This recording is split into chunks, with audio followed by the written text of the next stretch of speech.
আসসালামু আলাইকুম। I news বাংলার আন্তর্জাতিক সংবাদে স্বাগতম। রাশিয়ার সঙ্গে উত্তেজনা, তুরস্ক সফরে ইউক্রেনের প্রেসিডেন্ট।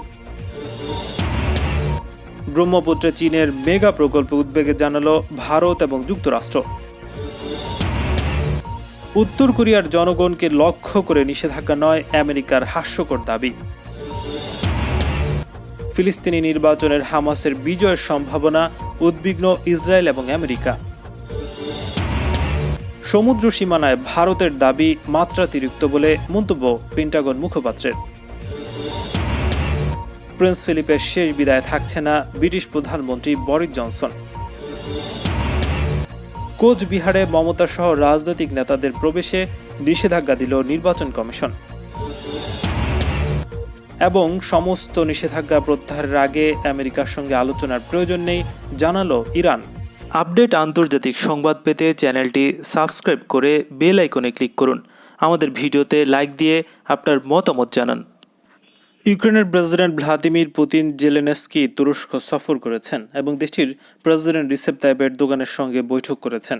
রাশিয়ার সঙ্গে ইউক্রেনের যখন মারাত্মক সামরিক উত্তেজনা চলছে, তখন তুরস্কের ইস্তাম্বুল শহরে জেলেনস্কি এবং এরদোগানের মধ্যে বৈঠক হলো। রুশপন্থী গেরিলাদের নিয়ন্ত্রণে থাকা নিয়ে ডনবাস এলাকা নিয়ে রাশিয়া এবং ইউক্রেনের মধ্যে উত্তেজনা বিরাজ করছে। ইউক্রেনের পূর্ব সীমান্তের কাছে রাশিয়ার সামরিক উপস্থিতি জোরদার করছে। এছাড়া কিয়েভকে পূর্ণাঙ্গ যুদ্ধের হুঁশিয়ারি দিয়েছে মস্কো। ইস্তাম্বুল বৈঠকে এরদোগান এবং জেলেনস্কি শুল্কমুক্ত বাণিজ্য, পর্যটন, ক্রীড়া সহ বিভিন্ন ক্ষেত্রে দুদেশের মধ্যে সহযোগিতা বাড়ানোর উপায় নিয়ে আলোচনা করেছেন। দুই প্রেসিডেন্টের বৈঠকের পর মন্ত্রীদের উপস্থিতি বেশ কয়েকটি চুক্তি হয়েছে। রাশিয়া এবং ইউক্রেনের মধ্যে যখন সামরিক উত্তেজনা চলছে, তখন তুরস্কের নিয়ন্ত্রণে থাকা বসফরাস প্রণালী ব্যবহার করে দুটি মার্কিন জাহাজ কৃষ্ণ সাগরে পৌঁছেছে। তুর্কি পররাষ্ট্র মন্ত্রণালয় জানিয়েছে, আগামী 4 মে পর্যন্ত কৃষ্ণ সাগরে মার্কিন যুদ্ধজাহাজ দুটি অবস্থান করবে। শুক্রবার রাতে রুশ প্রেসিডেন্ট ভ্লাদিমির পুতিন তুর্কি প্রেসিডেন্ট এরদোগানকে ফোন করেছেন এবং ইউক্রেন সংকট এবং কৃষ্ণ সাগরে মার্কিন যুদ্ধজাহাজের উপস্থিতি নিয়ে আলোচনা করেছেন। টেলিফোন আলাপে রুশ প্রেসিডেন্টকে এরদোগান আশ্বস্ত করেছেন, ইউক্রেনের সঙ্গে সহযোগিতার অর্থ এই নয় যে আঙ্কারা মস্কোর বিরুদ্ধে অবস্থান নিয়েছে। পর্যবেক্ষকরা মনে করছেন, কোনো পক্ষ না নিয়ে তুরস্ক এই অঞ্চলে শান্তি প্রতিষ্ঠাকারী হিসেবে ভূমিকা পালনের চেষ্টা করছে। তিব্বতের হিমালয় অংশে এশিয়ার অন্যতম দীর্ঘ নদ ব্রহ্মপুত্রের উৎসব মুখে চীনে মেগা জলবিদ্যুৎ কেন্দ্র স্থাপনের পরিকল্পনা উদ্যোগ নিয়েছে ভারত এবং যুক্তরাষ্ট্রের রাজনীতি এবং পরিবেশ বিশেষজ্ঞরা। তারা বলছেন, এই প্রকল্প বাস্তবায়ন করা হলে একদিকে যেমন পরিবেশ এবং জীববৈচিত্র্যের ব্যাপক ক্ষয়ক্ষতি হবে, তেমনি বাস্তুচ্যুত হবেন এ অঞ্চলে বসবাসকারী বিপুল সংখ্যক মানুষ। তাই তারা বেশ উদ্বেগে পড়ে আছেন। গত মার্চে চীনের পার্লামেন্ট 14তম পঞ্চবার্ষিকী উন্নয়ন পরিকল্পনা পেশ করে দেশটির ক্ষমতাসীন কমিউনিস্ট পার্টি। ওই পরিকল্পনার মধ্যে ব্রহ্মপুত্রে জলবিদ্যুৎ কেন্দ্র নির্মাণ প্রকল্পটি অন্তর্ভুক্ত ছিল। পার্লামেন্টের আইন প্রণেতাদের ভোটে সেই পরিকল্পনা পাশ হয়েছে। 2012 সালের চীনের মধ্যাঞ্চলে ইয়াংজি নদীর উপর জলবিদ্যুৎ কেন্দ্র স্থাপনে থ্রি গর্জেস বাঁধ নির্মাণ করেছিল দেশটির সরকার, যা বিশ্বে ইতিমধ্যে মেগা ড্যামের স্বীকৃতি পেয়েছে। 1994 সাল থেকে শুরু হয়েছিল এই বাঁধ নির্মাণের কাজ। চীনের সরকারি সূত্রে জানা গেছে, প্রস্তাবিত প্রকল্প অনুযায়ী তিব্বতের মেডং জেলায় ব্রহ্মপুত্র নদীর ওপর থ্রি গর্জেস বাঁধের আদলে বাঁধ নির্মাণ করা হবে। চীনের দীর্ঘতম নদী হিসেবে পরিচিত ইয়াংজিতে বাঁধ নির্মাণের পর থেকে প্রতি বছর 300 বিলিয়ন কিলোওয়াট বিদ্যুৎ উৎপাদিত হচ্ছে। পাওয়ার চায়না কোম্পানির প্রধান নির্বাহী ইয়ান ঝিং বলেছেন, ব্রহ্মপুত্র প্রকল্পটি বাস্তবায়িত হলে এশিয়ার সবচেয়ে উৎপাদনশীল জলবিদ্যুৎ কেন্দ্রগুলোর মধ্যে অন্যতম হবে এটি। এদিকে চীনের এই জলবিদ্যুৎ প্রকল্প নির্মাণের সিদ্ধান্তে ইতিমধ্যে উদ্বেগ জানিয়েছে যুক্তরাষ্ট্র এবং ভারতের রাজনৈতিক, জ্বালানি এবং পরিবেশ বিশেষজ্ঞরা। আমেরিকা দাবি করেছে, দেশটি মার্কিন সাম্রাজ্যবাদ বিরোধী দেশ উত্তর কোরিয়ার বিরুদ্ধে যেসব নিষেধাজ্ঞা আরোপ করেছে, তাতে সে দেশের জনগণকে টার্গেট করা হয়নি। হোয়াইট হাউসের মুখপাত্র জেন সাকি স্থানীয় সময় শনিবার এক সংবাদ সম্মেলনে দাবি করেছেন, পিয়ংইয়ংয়ের বিরুদ্ধে নিষেধাজ্ঞা আরোপ সহ অন্যান্য যেসব পদক্ষেপ নেওয়া হয়েছে, তাতে উত্তর কোরিয়ার জনগণ ক্ষতিগ্রস্ত হয়নি। সাকি আরও দাবি করেছেন, উত্তর কোরিয়ার মানবিক সাহায্য পাঠাতে বিভিন্ন দেশ এবং আন্তর্জাতিক সংস্থার সঙ্গে সহযোগিতা চালিয়ে যাবে আমেরিকা। উত্তর কোরিয়ার ওপর আমেরিকার অর্থনৈতিক নিষেধাজ্ঞার পাশাপাশি করোনা ভাইরাসের প্রকোপের কারণে দেশটি চরম বিপাকে রয়েছে। পাশাপাশি জাপানের মতো আমেরিকার আঞ্চলিক মিত্র দেশগুলো উত্তর কোরিয়ার পরমাণু অস্ত্র এবং ক্ষেপণাস্ত্র কর্মসূচির অজুহাতে দেশটির উপর নিষেধাজ্ঞা আরোপ করে রেখেছে। উত্তর কোরিয়ার সাম্প্রতিক সময়ে ঘোষণা করেছে জো বাইডেনের নেতৃত্বাধীন নয়া মার্কিন প্রশাসন ইমেইল এবং টেলিফোন কলের মাধ্যমে পিয়ংইয়ংয়ের সঙ্গে আলোচনায় বসার আগ্রহ ব্যক্ত করেছে। আমেরিকার এই প্রচেষ্টাকে হাস্যকর প্রতারণা বলে উড়িয়ে দিয়েছে পিয়ংইয়ং।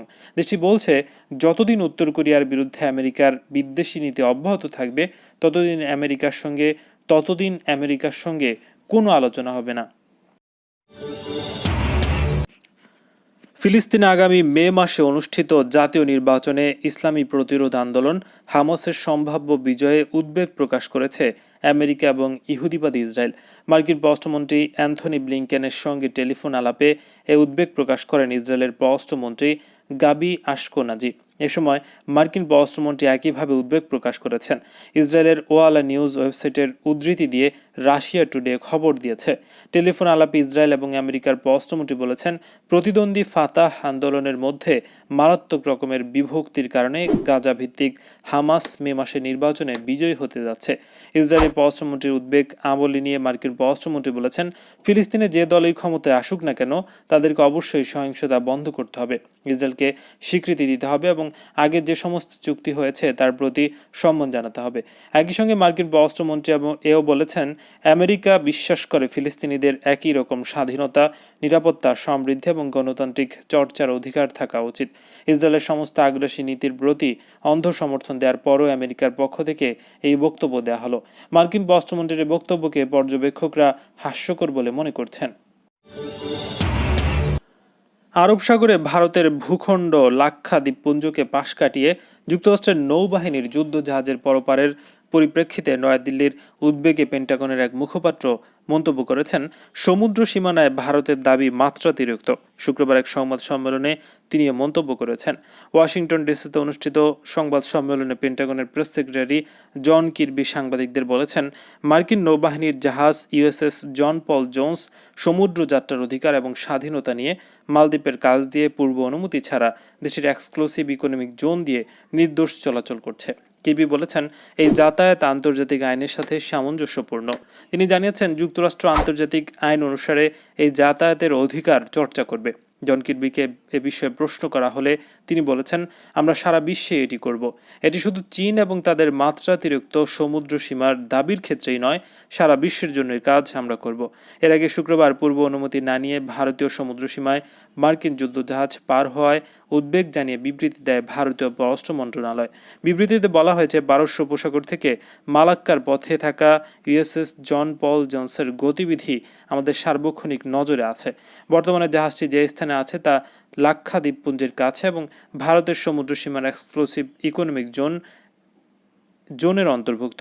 পূর্ব অনুমতি না নিয়ে ইউজেপে অস্ত্র এবং গোলাবারুদ সমৃদ্ধ যুদ্ধজাহাজ প্রবেশ করায় ভারত সরকার উদ্বেগ রয়েছে। এ বিষয়ে যুক্তরাষ্ট্র সরকারকে প্রয়োজনীয় পদক্ষেপ নেওয়ার আহ্বান করেছে ভারত।